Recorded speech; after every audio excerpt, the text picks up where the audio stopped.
تحية لكم مشاهدينا في كل مكان. نشرة الأخبار نقدمها لكم من تلفزيون دولة إريتريا، نستهلها بالعناوين.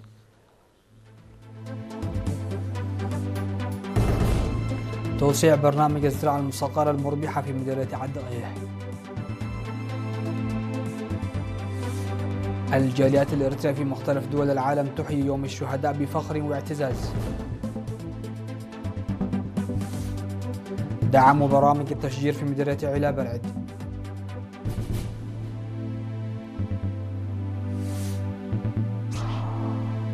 تحالف دول الساحل يدين هجوم نيامي ويؤكد وقوفه إلى جانب النيجر. زعيم كوريا الشمالية يتعهد بتسريع تعزيز قدرات بلاده العسكرية.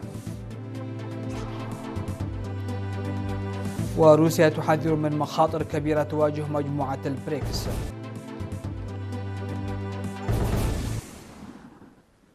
أهلا بكم.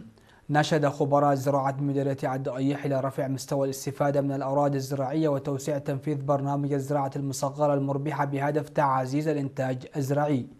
وأوضح مسؤول برنامج الزراعة المصغرة المربحة في المديرية السيد تسفو طعمه أن الخطة الزراعية للعام الجاري تستهدف زراعة 120 هكتارا في إدارات ضواحي أوهنة ودرعي ومندفرة وحينبة وتخندع ومألوية، مشيرا إلى أن التوسع في البرنامج جاء بعد نجاح التجربة السابقة التي نفذت على مساحة 64 هكتارا وحققت نتائج إنتاجية مرضية.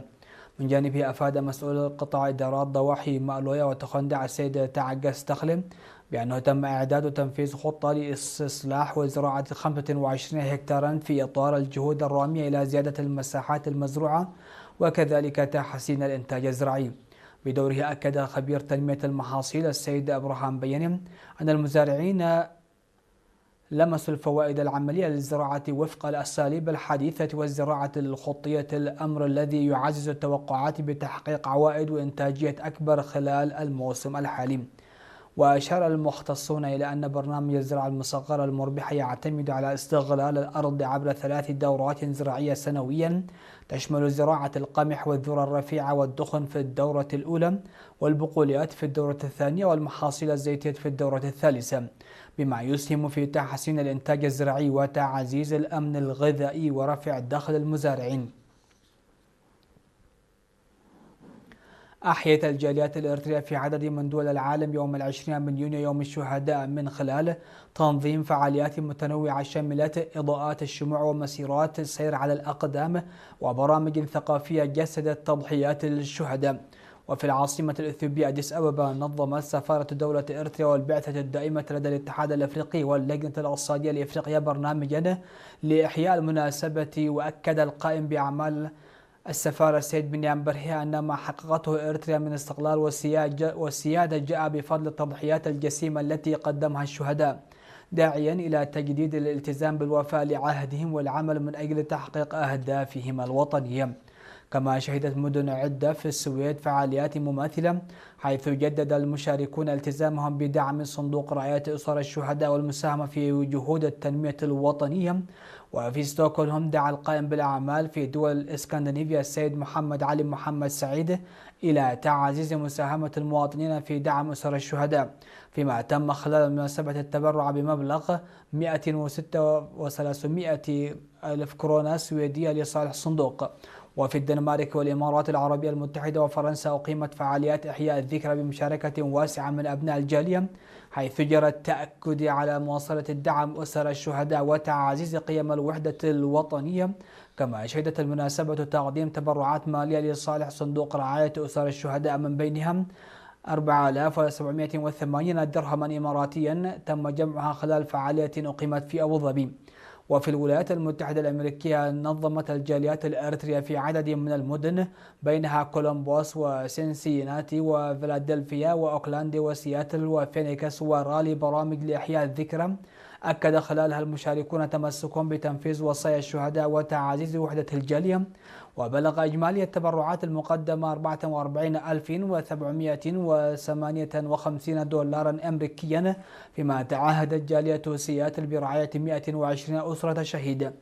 كما شهدت مناطق في شرق المملكة العربية السعودية فعاليات مماثلة، حيث تولى أبناء الجالية مسؤولية الدعم 17 أسرة الشهيد، بينما أكدت الجاليات الإرثرية في كندا ولا سيما في تورونتو وكالغاري وإدمنتون وساسكاتون التزامها بمواصلة الإسهام في جهود التنمية الوطنية تقليدا لتضحيات الشهداء.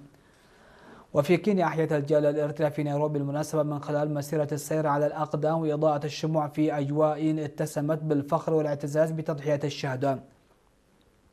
تضمنت مختلف الفعاليات عروضا ثقافيا وفنية عكست مسيرة الكفاح الوطني والقيم التي ناضل من أجلها شهداء الوطن.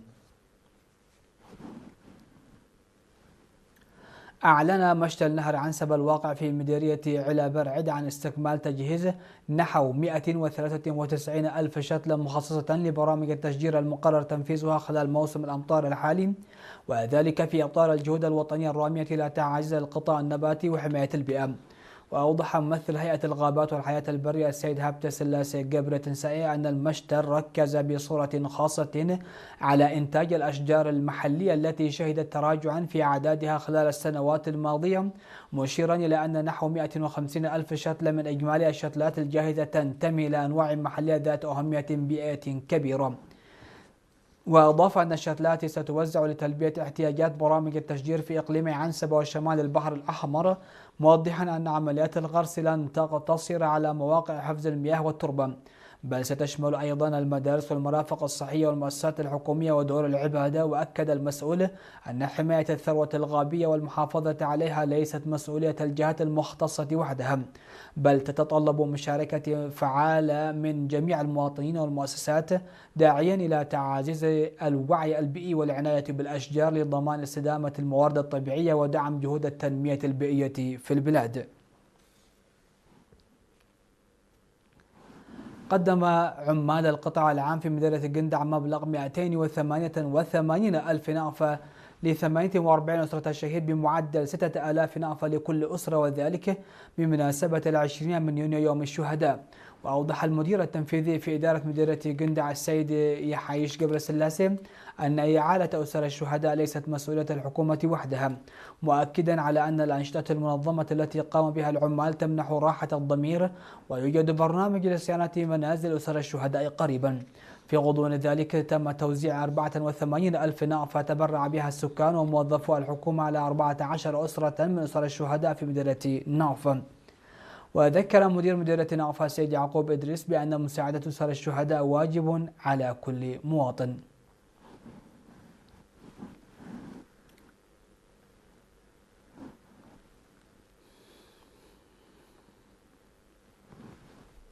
أفاد مسؤول المركز الصحي في حلحل الممرض هاشم محمد ازدياد الولادة في المرافق الصحية نتيجة حملات التوعية المستمرة والمراقبة في مديرية حلحل. وأوضح بأن 153 امرأة حامل وضعت مولودها في المرفق الصحي من أصل 159 امرأة في الأشهر الخمسة الأولى من هذه السنة، وكذلك إرسال 6 حالات إلى مستشفى كرن للرعاية الطبية العالية.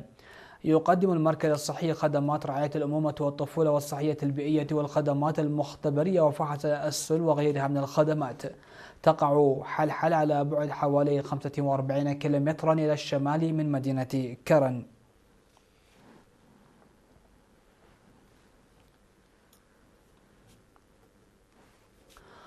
مشاهدينا في كل مكان، كانت هذه حصيلة الأنباء على الصعيد المحلي. فاصل ومن ثم نتابع الأنباء على الصعيد العالمي.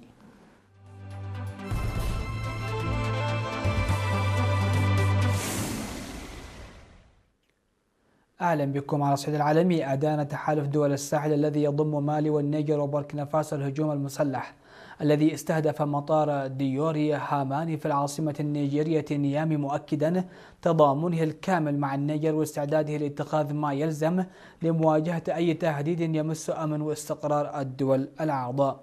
وأوضح التحالف ببيان رسمي أن الهجوم يندرج ضمن محاولات الجماعات المسلحة لإضعاف قدرات الجيش النيجيري وزعزعة الاستقرار في منطقة الساحل، مشددا على أن هذه الأعمال لن تثني دول التحالف عن مواصلة جهودها المشتركة في مكافحة الإرهاب وتعزيز الأمن الإقليمي.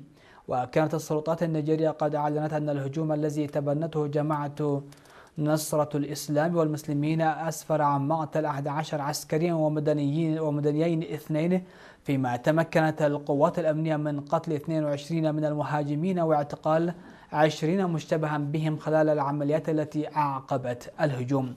وجدد تحالف دول الساحل تأكيده على مواصلة التنسيق العسكري والأمني بين دوله الأعضاء لمواجهة التحديات الأمنية المتصاعدة في المنطقة، مؤكدا أن أمن أي دولة عضو يعد جزءا لا يتجزأ من الأمن الجماعي للتحالف.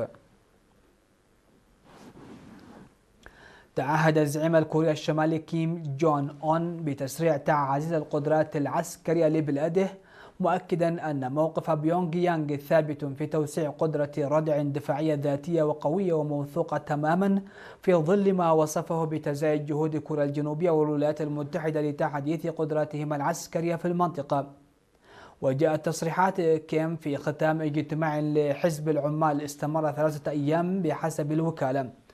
وقال كيم إن الولايات المتحدة وكوريا الجنوبية كثفتا جهودهما بشكل متزايد ومعلن لتوسيع وتحديث القدرات العسكرية في المنطقة، مشيرا إلى أن سول تسعى إلى اقتناء غواصات تعمل بالطاقة النووية. وفيما يتعلق بالترسانة النووية، ذكرت وكالة الأنباء المركزية أن الحزب أجمع على أن القوات النووية للبلاد وممارسة وضعها الكامل كدولة نووية تشكلان السبيل الأمثل والوحيد لمواجهة التحديات الجيوسياسية.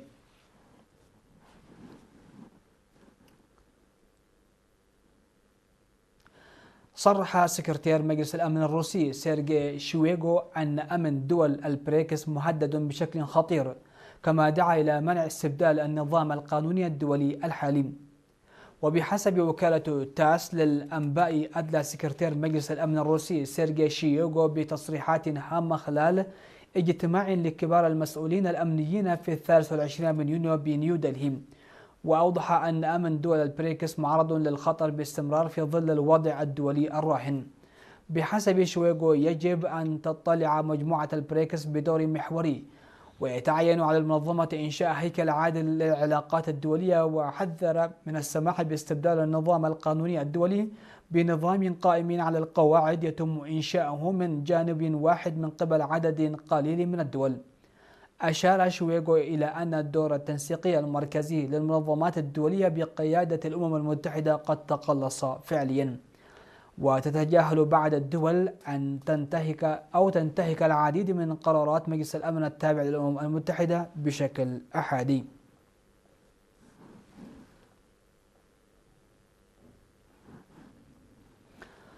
أكد رئيس العمليات البحرية الأمريكية داريال كودل أن الولايات المتحدة تعتبر قناة بنما أولوية للأمن القومي، وتسعى لضمان عدم قدرة أي دولة ثالثة على التأثير في استخدامها.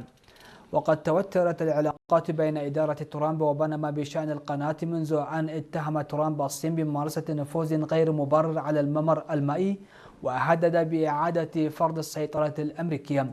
وسابقا وافق شركة سي كي هاتشيسون على بيع معظم أعمالها في مجال الموانئ العالمية، بما في ذلك حصة 90% في شركة موانئ بنما إلى تحالف تقوده شركة بلاك روك في صفقة بلغت قيمتها 22.8 مليار دولار، والتي أشاد بها ترامب باعتبارها جزءا من مسعى أمريكي لاستعادة النفوذ على القناة.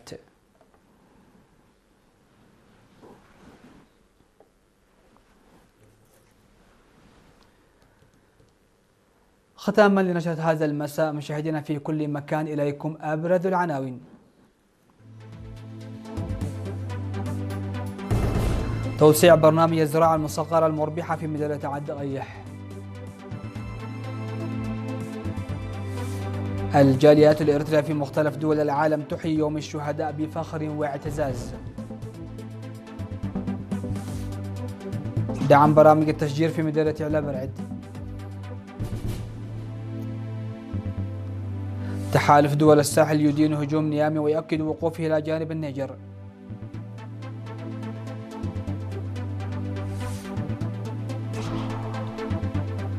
زعيم كوريا الشمالية يتعهد بتسريع تعزيز قدرات بلاده العسكرية. وروسيا تحذر من مخاطر كبيرة تواجه مجموعة البريكس.